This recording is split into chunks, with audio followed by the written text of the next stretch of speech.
اپنی توجہ اپنے رب پہ رکھیں، اپنی توجہ اپنے معین الملت والدین، عطائے رسول، ہند الولی، غریب نواز، خواجہ معین الدین چشتی، حضرت خواجہ اجمیر، شاہ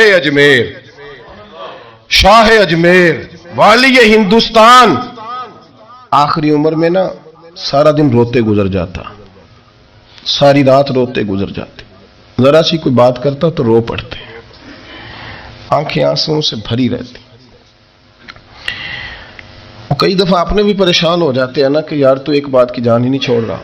تو خواجہ قطب الدین صاحب بختیار کاکی سے لوگوں نے کہا کہ آپ مرشد سے بات کریں، اتنا بھی تو نہیں نہ رونا چاہیے، ہر وقت اس کے آنسو کی کریے، عاشق دا کام ہی رونا تونا تے بنا رویوں نہیں منظوری، یہ عاشق سدا ہی روندا رہندا ہے، پاویں وصل ہوئے تے پاویں دوری، ہر وقت رونے کا کیا مطلب ہے؟ تو خواجہ قطب صاحب کہتے ہیں میں قریب گیا تو میں نے پیر دبائے، میں نے کہا سونیا لوگ تو کچھ بھی نہیں کرتے، تو نے تو کمال کر دیا، 90 لاکھ آدمی مسلمان کر دیا، دنیا کچھ نہیں کرتی، تو نے 50 سال ساری رات مسلح پہ بیٹھ کے رب راضی کیا، تو شہزادہ تھا، حضور کی اولاد تھا، لیکن معین الدین تیرا ایک پلاٹ بھی نہیں، تو نے طالب علم پالے، انہیں غریبوں کو دیا، انہیں نوازا، کوئی شے نہیں تیرے پاس، ہر چیز تو نے، ساری رات روتے ہو، سارا دن روتے ہو۔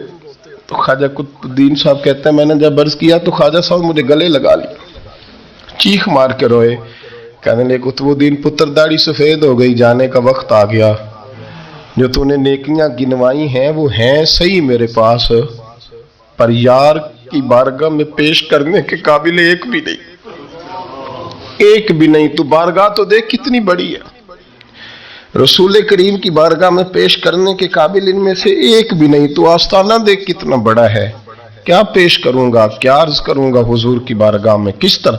وہ یار جو بڑے تھے وہ تو ڈرے ہوئے تھے، سہمے ہوئے تھے، وہ تو بڑی آزمائش میں تھے، لیکن میرا اور آپ کا رٹا 2 نمازیں پڑھ کے 6 نمازوں کا دعویٰ کرنا اور لمبی چوڑی کہانیاں بنانا اور اپنے منہ سے اپنی تعریفیں کرنا، اس سے تھوڑا باہر آئیں۔ جب انسان خدا فراموش ہوتا ہے تو خود فراموش ہو جاتا ہے۔ ہمارا بڑے زمانے سے تکیہ ہے، کبھی امریکہ پر، کبھی یورپ پر، کبھی برطانیہ پر، کبھی مالداروں پر، کبھی اسلحے والوں پر۔ اس کا نقصان یہ ہوا کہ اپنا کوئی وجود نہیں رہا، اپنا کوئی نظریہ نہیں رہا، اپنی کو سوچ نہیں رہی، ایسے محسوس ہوتا ہے کہ کوئی منشور نہیں، کوئی دستور نہیں، لگام منہ میں ہے اور اس کا سرا کسی کے ہاتھ میں ہے، وہ جدھر چاہتا ہے ہمیں گھما لیتا ہے۔ اللہ فرماتے ہیں یوں نہ ہو جانا کہ تم رب کو بھلا دو اور پھر تمہیں اپنا آپ بھی بھول جائے۔ اولئک ھم الفاسقون، فرمایا یہ وہ لوگ ہیں جو نافرمان ہیں اللہ کے، یہ نافرمان ہے۔ جب یہ نظریہ بن گیا، جب یہ ذہن بن گیا کہ پیدا اللہ نے کیا ہے، دینا اللہ نے ہے، عطا کرنے والا اللہ ہے، نوازنے والا اللہ ہے، تو پھر ساری توجہ دنیا داروں کی طرف رکھنا، میں اللہ والوں کی طرف توجہ رکھنے کا قائل ہوں، میں وہ سمجھتا ہوں، ہم اس چیز کے قائل ہیں، لیکن وہ بھی کوئی آستانہ ہے کہ جہاں حق مرشد کا نعرہ تو بڑا لگے پر رب کا نام ہی نہ سننے کو ملے۔ یہ بھی کوئی بات ہوئی کہ جہاں یہ تو نعرہ زور سے لگے کہ جیوے جیوے مرشد جیوے، لیکن استغفار کا درس ہی نہ ملے۔ ایک بات جو آزمائش میں، تکلیف میں بڑی سمجھنے کے لائق ہے اور اس کے لیے بھی بہت ساری راہیں انسان کی کھلتی ہیں، اس کو بھی اچھے طریقے سے سمجھ لیں۔ کئی دفعہ زندگی میں ایسا ہوتا ہے کہ انسان پر مشکلات آتی ہیں تو وہ کوئی سبب اختیار کرتا ہے، کوئی تدبیر کرتا ہے تو اللہ اس کے لیے آسانی فرما دیتا ہے۔ بیمار ہونے والے نے دوا استعمال کی، مناسب پرہیز کیا، اللہ نے شفا عطا فرما دی۔ کسی جگہ کسی منزل پر سفر کرنے والے کسی شخص نے گاڑی حاصل کر لی، صحیح رستے کا آغاز کیا اور وقت پر سفر شروع کیا تو اس کی منزل آ گئی۔ بہت سارے انسان کو دنیا میں مشکلات کا سامنا ہوتا ہے، وہ اس کے لیے جب تیاری کرتا ہے، اسباب اختیار کرتا ہے، کوشش کرتا ہے دنیاوی طور پر، تو کہیں نہ کہیں اس کے لیے راستہ بن جاتا ہے، وہ نکل جاتا ہے۔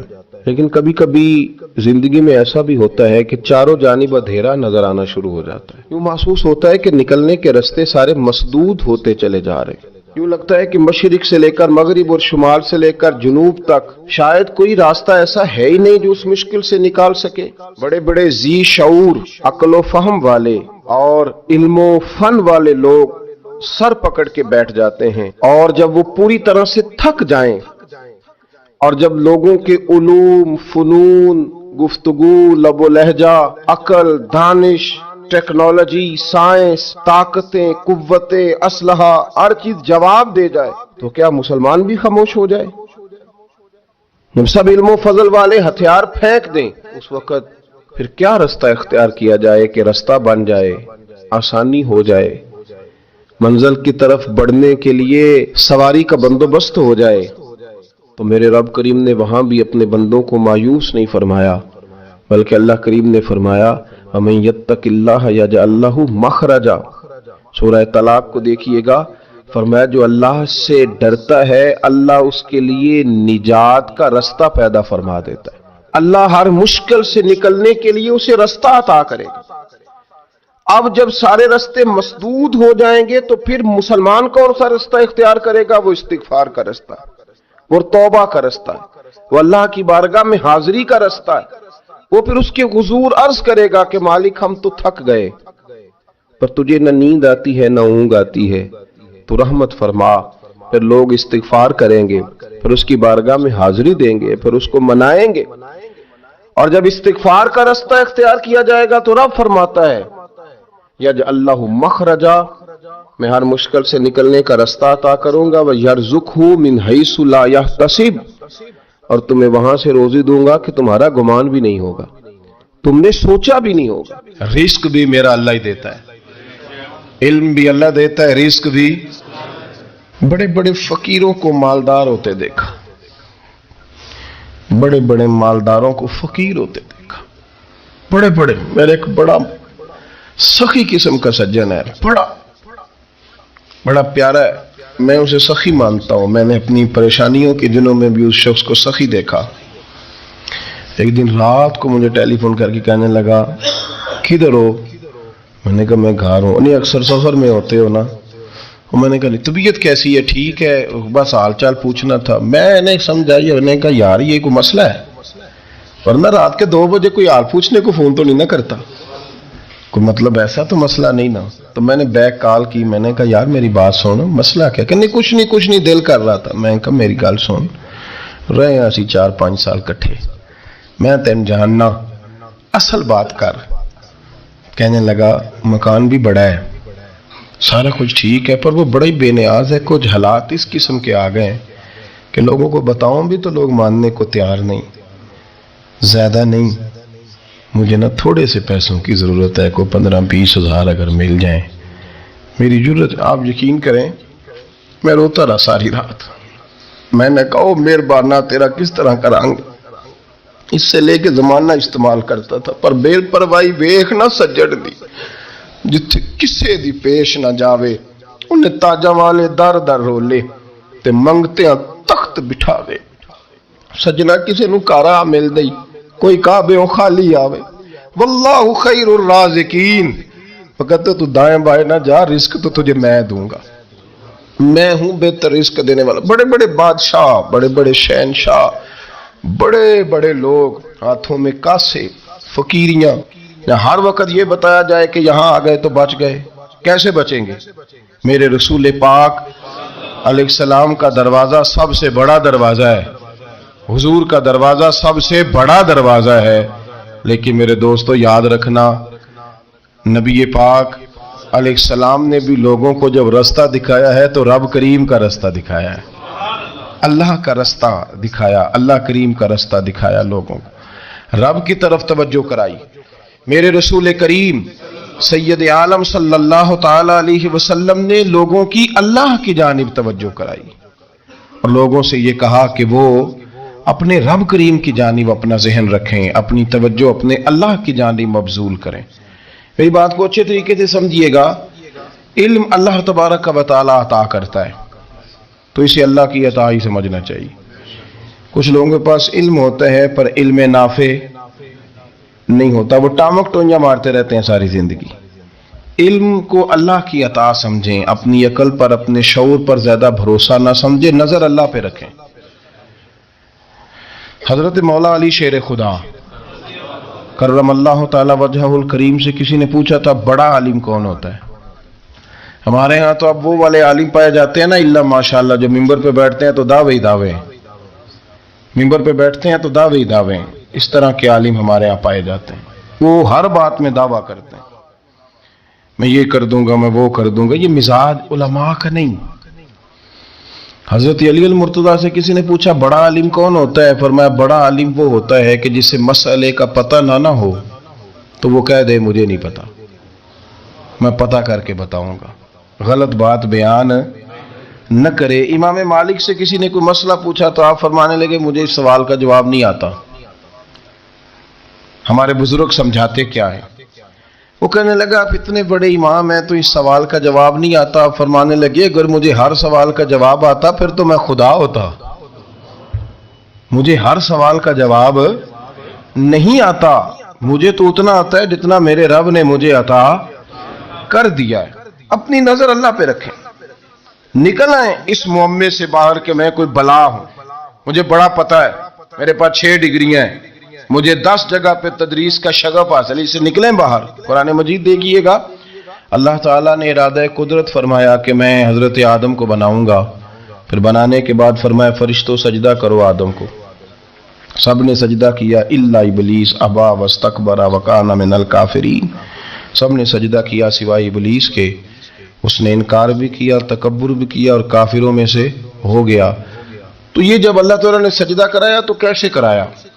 اللہ تبارک و تعالیٰ نے نا حضرت آدم کو علم سکھایا خود، وعلم آدم الاسماء کلہا، خود اللہ فرماتے ہیں کہ میں نے جناب آدم علیہ السلام کو تمام اشیاء کے نام سکھائے، سب اشیاء کے نام سکھائے۔ تو وہ چیزیں پھر میں نے نا، اللہ فرماتے ہیں میں نے فرشتوں پہ پیش کی، میں نے کہا کہ بتاؤ ان کے نام کیا ہے، تو فرشتوں نے جو جواب دیا ہے وہ سمجھنے والا ہے۔ اللہ نے چونکہ خود علم سکھایا تھا حضرت آدم کو، جناب آدم سکھایا تھا لیکن فرشتوں کو نہیں سکھایا تھا، تو اللہ کریم نے فرمایا فرشتوں اب یہ بتاؤ ان چیزوں کے نام کیا ہیں؟ تو فرشتے کیا کہتے ہیں؟ فرشتے عرض کرتے ہیں قالوا سبحانک لا علم لنا۔ آپ کبھی یقین کریں اس چیز کی لذت لیں تو مزہ آ جائے۔ کہا قالوا سبحانک، کہنے لگے تو پاک ہے، قالوا سبحانک، کہنے لگے تو، بھئی آدم علیہ السلام کو نام سکھا لیے، پھر فرشتوں کے سامنے وہ چیزیں پیش کر کے کہا ان چیزوں کے نام بتاؤ، تو فرشتے کیا کہتے ہیں؟ کہتے ہیں قالوا سبحانک، تو پاک ہے، لا علم لنا، ہمارے پاس کوئی علم نہیں، الا ما علمتنا، ہمیں تو اتنا پتہ ہے جتنا تو نے ہمیں سکھا دیا، ہمیں تو اتنا پتہ ہے جتنا تو نے ہمیں، لا علم لنا، ہمارے پاس کوئی علم نہیں ہے، اتنا ہی پتہ ہے جتنا تو نے ہمیں سکھا دیا ہے، اس سے زیادہ ہمارے پاس علم، اور یہ کیوں تو نے ہمیں جتنا سکھایا اتنا پتہ ہے۔ فرشتے یہ نہیں کہتے یا اللہ تو زیادہ سکھا، آدم کو دیا تو ہمیں بھی دے، یہ نہیں فرمایا، فرمایا انک انت العلیم الحکیم، اے اللہ تو علم والا بھی ہے اور حکمت والا بھی ہے، تجھے پتہ ہے کس کو کتنا دینا ہے، جتنا تو نے مناسب سمجھا جناب آدم کو دیا، اور جتنا تو نے بہتر سمجھا وہ تو نے ہمیں عطا فرمایا۔ ام ربیعہ کہا کرتی تھی، بڑی نیک اور صالح خاتون تھی، وہ کہتی ہیں کہ میں نا بڑے امیر آدمی کی بیوی تھی، اپنے شوہر کے ساتھ چھت پہ بیٹھی تھی تو نیچے فقیر مانگنے والا آیا، اس نے بڑے درد سے صدا کی تو میں نے اپنے شوہر سے کہا کچھ دے دے، کہا دفع کر، ان لوگوں نے دھندا بنایا ہوا ہے۔ کہتی میں میکے سے بھی بڑا مال لے کے آئی تھی، میرے ماں باپ بڑے امیر تھے، تو میں نے نا چوری اپنے خامہ سے نظر بچا کے باتھ روم جانے کے بہانے گئی اور نیچے جا کے 5 دینار میں نے اس فقیر کی ہتھیلی پہ رکھے۔ کہتے اس نے 5 دینار دیکھے، پھر میری طرف دیکھا تو میں نے اس کی آنکھوں میں آنسو چمکتے دیکھے، کہنے لگے بی بی رب تیرا بھلا کرے، میں 3 دنوں کا بھوکا ہوں۔ کہ وہ چلا گیا، میں گھر آ گئی، جب باہر آئی تو میرا شوہر کہنے لگا تو اتنی اب اتنی تو تیز ہو گئی ہے اور تو اتنی خود مختار ہو گئی ہے، میرے بغیر پوچھے مال خرچ کرے گی، جا تجھے 3 طلاقیں۔ کہتی میں بالدار اور وزادار باپ کی بیٹی تھی، طلاق لے کے گھر آئی تو میرا باپ ٹوٹ گیا، چارپائی پہ چلا گیا۔ اوہو یہ کیا بن گیا؟ کتنی بڑی تکلیف رہی۔ 1-2 سال کے بعد میرے ابا نے میری شادی کر دی۔ اب جس شوہر کے پاس گئی وہ بڑا نیک تھا، پرہیزگار تھا، اللہ نے بہترین صلہ دیا۔ کتنی چھت پہ بیٹھی تھی، دروازے پہ فقیر آیا تو میں نے شوہر سے کہا کچھ دے دوں؟ کہنے لگا 5 نہ دینا، 15 دینا، 20 دینا، میں فقیر ہوں، میں نے فقر سے دولت دیکھی ہے، اسے خالی نہ لوٹانا۔ کہتی ہے کہ میں نیچے گئی اور جب میں نے اس کی طرف دینار بڑھائے تو میری چیخ نکلی، پیسے پھینک کے میں بے ہوش ہو کے گری۔ میرا شوہر نے آ کے اٹھایا، اندر لے گیا، پانی منہ پہ چھڑکا، کہنے لگا تجھے کیا ہوا؟ کہنے لگی یہ جو مانگنے آیا یہ میرا پہلا شوہر تھا، وہی تھا جو کہتا تھا کہ تو 5 دینار دے آئیے جا، تجھے 3 طلاقیں۔ پڑھو نا حدیث پاک۔ میرے نبی پاک علیہ السلام نے فرمایا ایک بندہ گنجا تھا، گنجا، کوئی ترتیب آگے پیچھے ہو جائے تو مفہوم کے لحاظ سے، لیکن میں مفہوم اس کا واضح کرتا ہوں۔ ایک گنجا تھا، کوئی شے نہیں تھی، سر پہ بال بھی نہیں تھے، رویا کرتا تھا۔ اللہ تعالیٰ نے فرشتے کو بھیجا، تجھے کیا چاہیے؟ تو کہنے لگا بال آ جائیں اور تھوڑا مال آ جائے۔ فرشتے نے ہاتھ پھیرا تو بال بھی آ گئے تو بکریاں بھی آ گئیں، لائنیں لگ گئیں، مال ہی مال ہو گئے۔ دوسرے کے پاس گیا، وہ کوڑا تھا، اس کو جا کے کہا کیا چاہیے؟ کہنے لگا شفا ہو جائے اور کچھ اللہ تعالیٰ آسانی کر دے۔ شفا بھی ہو گئی، گائیں بھی دے دی، بھینسیں بھی دے دی، مال ہی مال ہو۔ پھر ایک کے پاس گیا، وہ اندھا تھا، تجھے کیا چاہیے؟ اس نے کہا آنکھیں مل جائیں اور کچھ ساتھ اللہ مال دے دے۔ اونٹ ہی اونٹ ہو گئے۔ جب بڑا نواز دیا تو پھر مالک نے امتحان لینے کا ارادہ کیا، یاری تیری سونا ہے پر آزمائشاں بھی تیریاں اگ، آزمائشاں تیریاں، صحیح کہہ رہا ہوں، آزمائشاں تیریاں، یاری تیری سونا ہے پر آزمائشاں تیریاں، اے سونا پرکھیا جاندائی پہلو نال لگاں دے لگ۔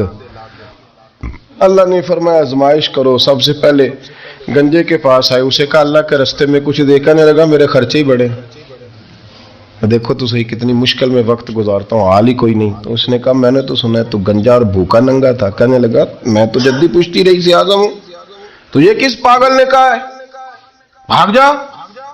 اس نے کہا اچھا جیسے تو تھا ویسے ہی ہو جائے۔ کھیت کھلیان اجڑ گئے، پھر سے گنجا ہو گیا۔ حضور علیہ السلام فرمانے لگے، پھر وہ اس کے پاس گیا جو کوڑا تھا، اسے کہا کچھ دے، کہنے لگا خرچے ہی بڑے۔ اب پوچھ لیں کسی امیر آدمی سے، کہے گا چکی کے نیچے ہاتھ ہے میرا، میرے سے زیادہ تو پریشان بندہ ہی کوئی نہیں، کیا بتاؤں آپ کو، اتنا ٹیکس ہے، اتنا جرمانہ ہے، فلانی شے، بڑا کچھ گنواتے ہیں لوگ۔ اس نے کہا میں نے تو سنا تو پہلے کوڑا تھا۔ اس نے کہا جا دوڑ جا، میں تو رئیس اعظم ہوں، دادا بھی پردادا بھی اور ساری نسل ہی۔ اس نے کہا اچھا جیسے تو تھا ویسے ہی ہو جائے۔ پھر وہ گیا اندھے کے پاس اور جا کے کہا اللہ کے نام پہ کچھ دے۔ تو کہنے لگا رب کے نام پہ؟ یہ کھڑے ہیں اونٹ، جتنے تیرے دل کرے لے دا۔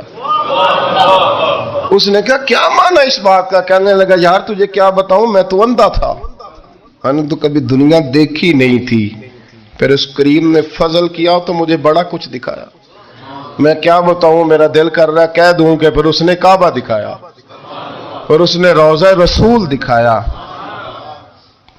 پھر اس نے ریاض الجنہ کے سجدے دکھائے، پھر اس نے اپنے محبوب کے دروازے کی رونقیں دکھائیں، اس نے بڑا کچھ دیا، اس نے بڑا نوازا۔ میرے پاس تو شاید میں بدکار پرانا خادم، کسے در ملی نہ ٹوئی، اتباسف یار نے نظر جو کی تھی پھر واسف ہی ہوئی۔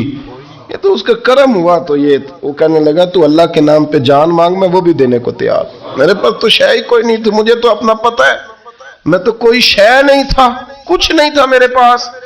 یہ تو ان کا کرم ہے کہ رخ ان کا ادھر ہے، اور مختصر سی میری کہانی ہے، یہ جو بھی ہے ان کی مہربانی ہے۔ تو وہ کہنے لگا میں بھی کچھ لینے نہیں آیا تھا، تیری آزمائش ہی کرنے آیا تھا، تیری عزتیں بھی سلامت رہیں گی، تیرا مال بھی سلامت رہے گا، تیری شفا بھی۔ اپنی زندگی میں کبھی بھی اللہ کی بارگاہ سے توجہ ادھر ادھر نہ کریں، چھوڑیں لوگ کیا کر رہے ہیں، دنیا کیا کہہ رہی، کبھی بھی اپنی توجہ دائیں. ہمارا یہ مسئلہ بن گیا کہ ہماری سیاست ہے، ہماری دنیا داری ہے، ہم بندوں کو راضی کرنا چاہتے ہیں. ہم دیکھتے ہیں کون کس طرح، اور آپ یقین کریں آپ تھک جائیں گے، بندے راضی نہیں ہوں گے، وہ نہیں راضی ہوتے. آپ ان کو منا کے لائیں گے تو ادھر والے نکل جائیں گے، ادھر کو منائیں گے تو ادھر والے نکل جائیں گے. اس چکر سے باہر آئیں، اس رب کو راضی کریں جو فرماتا ہے ان الذین آمنوا وعملوا الصالحات سیجعل لهم الرحمن ودا. فرمایا تو ایمان لانے کے بعد نیک عمل کر، میں لوگوں کے دلوں میں تیری محبت پیدا کر دوں. رحمان لوگوں کے دلوں میں محبت ڈال دے گا. اللہ لوگوں کے دلوں میں. اپنی نظر ہمیشہ اپنے رب پہ رکھیں. اتنی لمبی چوڑی دنیا داروں سے امیدیں نہ وابستہ کریں. میں نے دیکھا ہے لوگ کاسا لیسی کرتے ہیں، کبھی اس کے دروازے پہ کبھی اس کے دروازے پہ. ان چکروں سے باہر آئیں اور اپنے رب کی بارگاہ کی طرف توجہ کریں. استغفار شوق سے پڑھا کریں، اور اکیلے میں نا، اکیلے میں. حضرت رئیس المتکلمین مولانا نقی علی خان صاحب رحمۃ اللہ نے لکھا ہے کہ فرعون 500 سال حکومت کر گیا. یہاں تو 5 سال کی حکومت کی پیر لڑکھڑاتے ہیں. 500 سال. فرماتے اصل وجہ یہ تھی کہ دنیا جب سو جاتی تھی نا تو اوپر چادر لے کے تو مسلح پہ بیٹھ جاتا تھا اور ہاتھ باندھ کے کہتا تھا رب تو ہی ہے، میرا پردہ نہ کھولنا، مالک تو ہی ہے، کرم نوازی کرنا، میری پکڑ نہ کرنا. وہ بے ایمان ہو کے اگر 500 سال ہاتھ باندھے تو گزارا کر لیتا ہے. تو ایماندار ہے. پر مسئلہ یہ ہے کہ تو رات کو بکل مار کے ہاتھ نہیں نہ باندھتا، تو منت نہیں کرتا، تو استغفار نہیں کرتا.